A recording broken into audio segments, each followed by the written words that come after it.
日本の皆さん、ホンダって壊れないし、コスパ最強ですよね。ところが、その技術のホンダが韓国市場から撤収しました。反日でやられたんでしょと考える方多いです。ですが、それだけでは説明がつきません。同じ日本企業であるトヨタは韓国でむしろ絶好調だからです。2023年、2024年、輸入車市場で過去最高水準の販売をトヨタはやってるんですよ。営業利益も100億円近く到達しているんです。じゃあ何が起きたのか、ここで裏の状況を見ないと理解できません。今日は背景を説明した後に、ホンダが韓国で撤収した4つの理由を紹介します。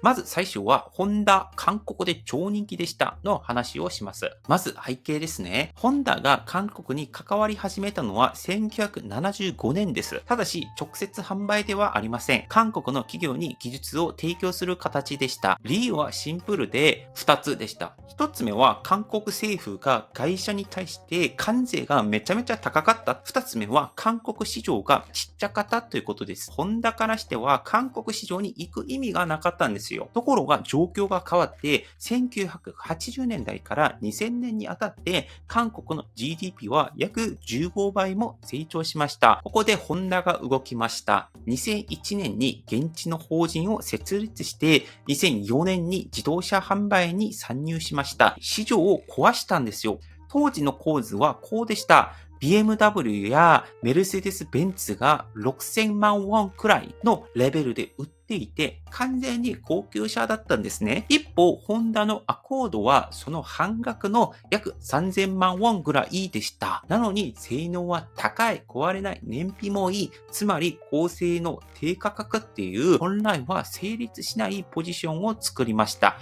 これが刺さったんです。CR-V という車も爆発的に売れて、アコードと2枚看板で市場を席巻したんですよ。そして2008年と2009年には輸入車販売1位まで到達しました。当時のソウル、アコードだらけでした。僕も小さい頃、ホンダのアコードを街中でたくさん見かけた覚えが今もあります。ここまでが完璧ですが、2012年から流れが一気に変わっていきます。ここからはホンダが撤収していった4つの理由を順番に説明します。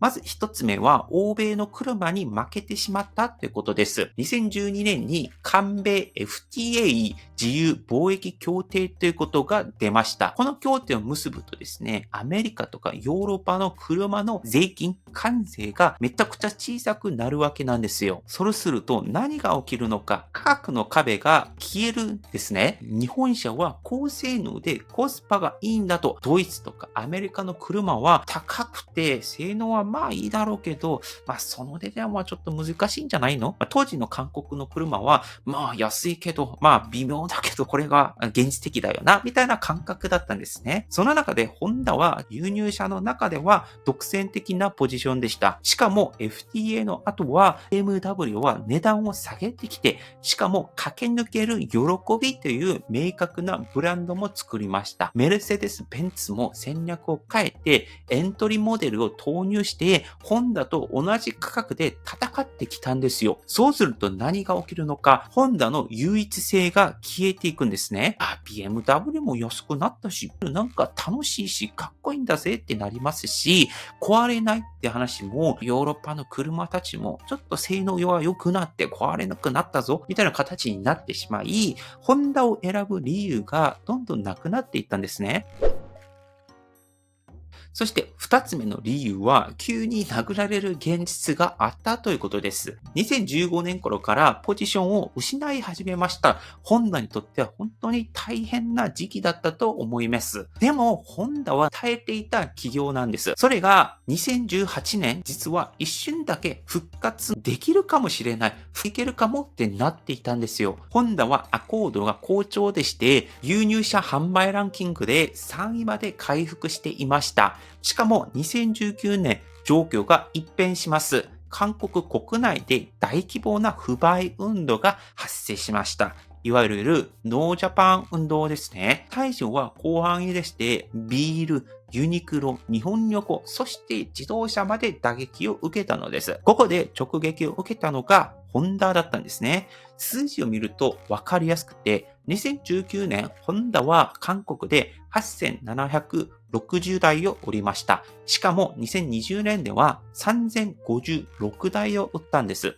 わずか1年で65%近く減少したんですね。さらに営業利益は約9割も減少されたんです。これは調子が悪いレベルではなくて、損益分岐点を完全に割り込む事業継続不能ラインだったんですね。それを見たホンダの経営者、ホンダの人々はこういうことを考え始めます。韓国市場は努力しても外部要因で一瞬で崩れる市場なんだと。リスクということが韓国市場にできてしまったわけなんですね。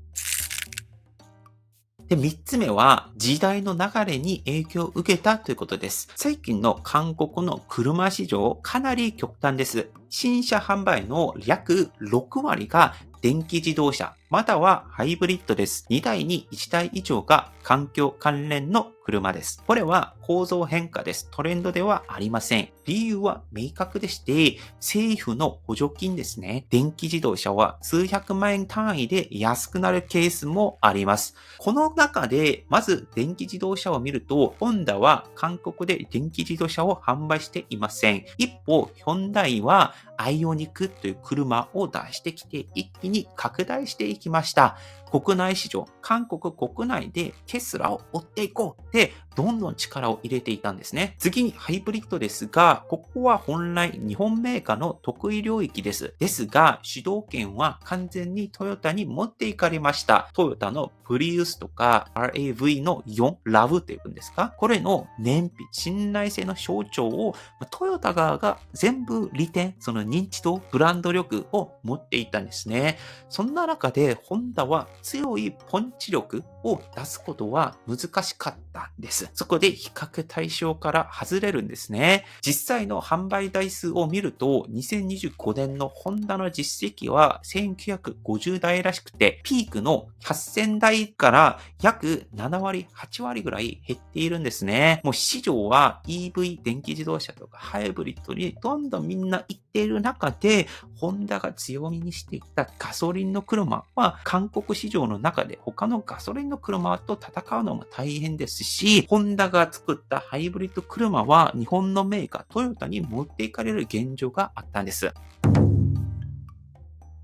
で、最後4つ目の理由、本社の事情が決定的だったということです。ここはどっちかというと、ホンダの企業内部の問題です。2025年度、約6900億円の赤字が見込まれました。これは約70年ぶりの大規模な実績の悪化です。原因はグローバルで共通していて、電気自動車の投資に遅れましただったりとか、ガソリンを依存していましたが、それを他のハイブリッドとか電気自動車を転換しようとするときに難しかったですとか、北米とか中国との競争で、大変な状況に置かれていましただったりとか、そういった事情が重なって赤字ができたんですね。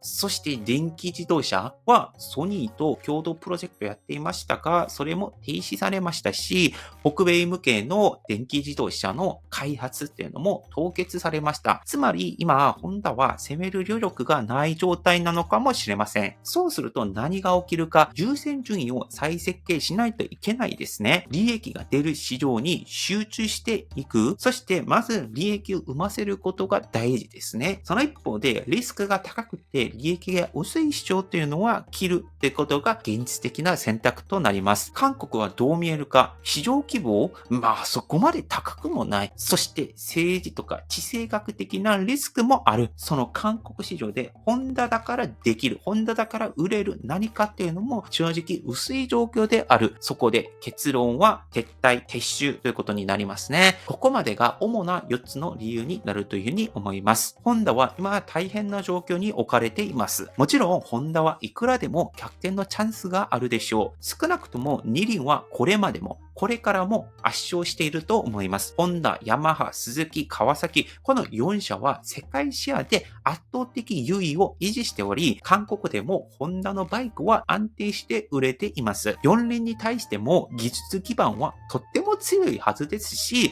これからもどんどん攻めていける会社っていうのがホンダだというふうに思っております。今日のお話は以上です。以上、バクでした。アニョン。